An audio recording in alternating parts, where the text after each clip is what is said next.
তুলেন তুলেন তুলেন তুলেন তুলেন তুলেন এই রদে বিদার কাজ তো বিদার হাস সিনিগাল বেরিয়া দেখি একটু দেখি কত দিয়া কালি দিদি দিয়া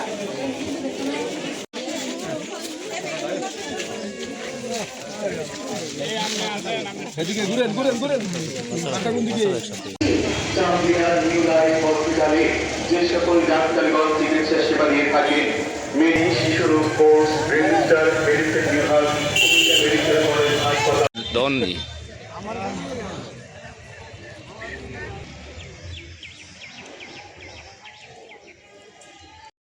আপনারা এই আজকে এখানে দুজন মামের মৃত্যু সেখানে আপনারা কিভাবে দেখছেন, কি কারণে হতে পারে বলে মনে করেন?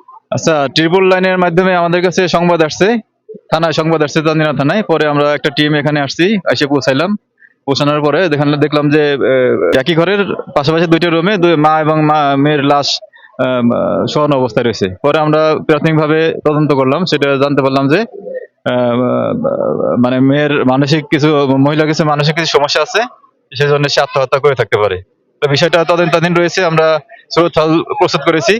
আমরা এখন পোস্টমর্টমের ব্যবস্থার আমরা প্রস্তুতি নিচ্ছি। পোস্টমর্টমের পরে এটা জানানো যাবে যে আসলে প্রকৃত ঘটনাটা কি।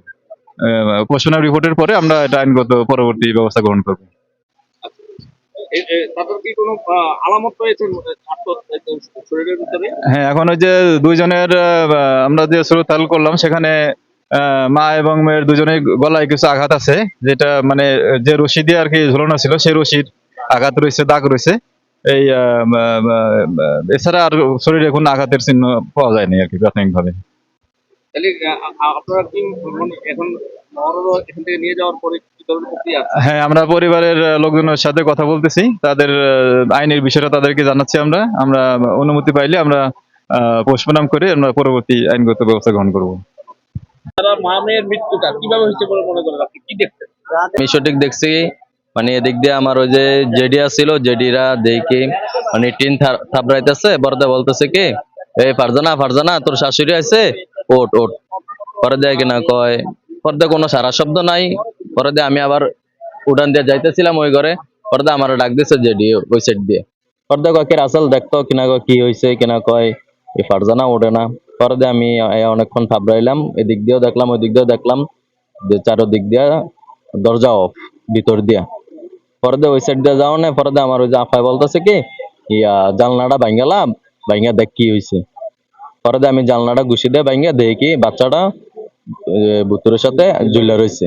পরে আমি চেক করে দিয়া হঠাৎ করে একটা লাশ দেখছি না, মানে হঠাৎ করে ভয় পেয়ে গেছি। ভয় পাওয়ার আমি ওই সাইডে যাই, আমার জেডি ঘরে আছে, জেডি ঘরে চাচি ঘরে সবাই ঘরে ডাক সাইডে আনছি যে এই কাহিনী।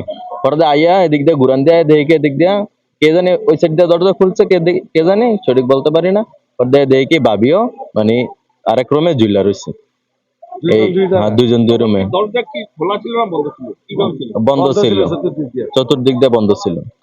হ্যাঁ, পরে এই সাইড দিয়ে দরজা ভাঙছে, ওই সাইড দিয়ে দরজা ভাঙছে। এই 12টা একটু আগে দিয়ে আর কি, 12:15 বাজে। হ্যাঁ, এই ঘরে তখন কে কে ছিল? ঘরে শুধু মামি ছেলে দুজন ছিল।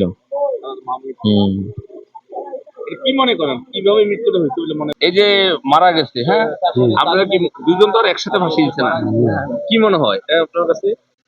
আরেকটু মোবাইলটার উপরে ধরো। এটা তো দেখা যাইতেছে তোর দুটোটা একসাথে। আগে তো মনে হয় বাচ্চাটার ফাঁসি দিয়ে তোর মাথা আউড়িয়ে গেছে।